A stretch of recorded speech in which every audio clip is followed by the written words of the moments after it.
BBA, BCA, BCom computer కోర్సులో 100% placement లభించే ఏకైక డిగ్రీ కాలేజ్ కూకట్పల్లిలోని iCreate degree college. Welcome to Suman TV. నేను మీ నవీన్.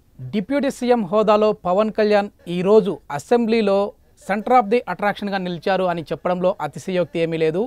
దాదాపుగా 70,000 మెజారిటీతో పవన్ కళ్యాణ్ అసెంబ్లీలోకి అడుగుపెట్టాడు. సో అంటే అసలు అసెంబ్లీ గేటును కూడా తాకనివ్వము అని చెప్పేసి అప్పుడు అధికారంలో ఉన్న వైసీపీ నాయకులు అయితే చెప్తూ వచ్చారు. కానీ గెలిచిన తర్వాత ఆయన బిహేవియర్ ఏ విధంగా ఉంటుంది, ఎందుకంటే సభలు సమావేశాలు నిర్వహించినప్పుడు చాలా వరకు కూడా అగ్రెసివ్గా వెళ్తున్న పవన్ కళ్యాణ్ గెలిచిన తర్వాత వైసీపీ నాయకులని ఏ విధంగా ఢీకొంటాడు అని చెప్పేసి అందరూ అనుకున్నారు. కానీ చాలా హుందాగా వ్యవహరించారు.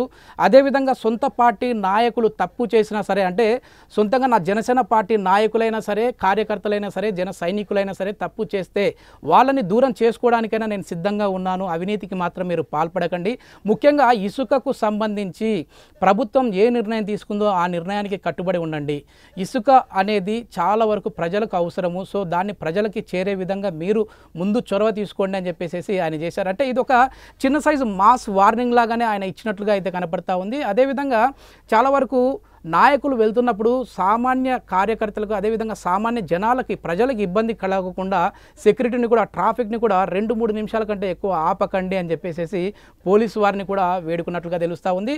ఇక చాలా వరకు అందరూ ఆసక్తిగా ఎదురు చూసింది ఏంటంటే అమరావతికి సంబంధించి ఏం మాట్లాడతారు పవన్ కళ్యాణ్ గారు అని చెప్పేసి అనుకున్నారు. కేంద్రంలో ఒక పక్క చంద్రబాబు గారు చక్రం తిప్పారు. అదేవిధంగా అసలు ఈ కూటమి ఏర్పడడానికి ప్రధాన భూమిక పోషించిన పవన్ కళ్యాణ్ గారు కూడా ఒక చక్రం తిప్పినట్లుగానే కనపడతా ఉంది. ఎందుకంటే 15,000 కోట్ల రూపాయలు అమరావతికి సంబంధించి అభివృద్ధి పనుల్లో భాగంగా మొదటి విడతకి సంబంధించి విడుదల చేసినట్టు తెలుస్తూ ఉంది. అదేవిధంగా పోలవరానికి సంబంధించి 12,000 కోట్ల రూపాయలకు సంబంధించిన నిధులు కూడా విడుదల చేశారు.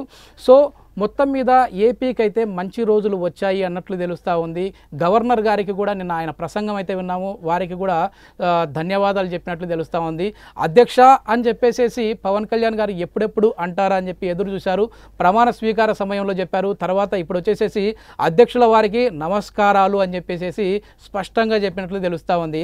ఇక ఈ తప్పుడు కేసులకు సంబంధించి కూడా ఆయన ఒక వివరణ ఇచ్చారు. గతంలో తప్పుడు కేసులు అయితే పెట్టారు, అట్లాంటివి ఇప్పుడు జరగవు, నిజంగా వారు అవినీతికి పాల్పడితే మాత్రం వదలము, పంచాయతీరాజ్కు సంబంధించి ఎన్నో అవినీతి చిట్టాలైతే బయటపడతా ఉన్నాయి, సో దీన్ని మొత్తం కూడా కక్కిస్తాను అని చెప్పేసి అన్నారు. సో ఆయన ఏంటంటే ఒక డిప్యూటీ సీఎం హోదాలో ఉండి ఆయన మాట్లాడే మాట తీరు చూస్తూ ఉంటే చాలా పరిణతి చెందిన వ్యక్తిలాగా కనపడతా ఉన్నారన్నారు. అదేవిధంగా ముగింపు వాక్యాలుగా ఏదైనా ఒక వ్యక్తి తప్పు చేస్తే అది వ్యక్తికి మాత్రమే ఆపాదించండి, పార్టీ మొత్తానికి ఆపాదించకండి అని చెప్పేసి అన్నారు. ఇంకా రఘురామకృష్ణంరాజు గారిని ఉద్దేశించి ఆయన చూసి చాలా నేర్చుకోవాలి, సో ఆయన పైన ఎన్నో కేసులు పెట్టారు, అది ప్రజలందరికీ తెలుసు. చంద్రబాబు గారి పైన కూడా తప్పుడు కేసులు పెట్టారు, ఆయన్ని దాదాపుగా 53 రోజుల వరకు అరెస్ట్ చేసిన సందర్భాన్ని కూడా మనం చూసాము. సో రఘురామ గారు అయితే నిన్న ఆయనను జగన్మోహన్ రెడ్డి గారి వద్దకు వెళ్ళేసి పలకరించిన తీరు చూస్తూ ఉంటే ప్రతి ఒక్కరు కూడా ఈయనలాగా ఉండాలి అని చెప్పేసి కోరుకుంటా ఉన్నాను, నేను కూడా నీ దగ్గర నుంచి చాలా నేర్చుకోవాలని చెప్పేసి ఆయన అన్నారు. సో ఇది మొత్తం మీద కక్షపూరిత రాజకీయాలకి స్వస్తి పలికినట్లుగా స్పష్టంగా కనపడతా ఉంది.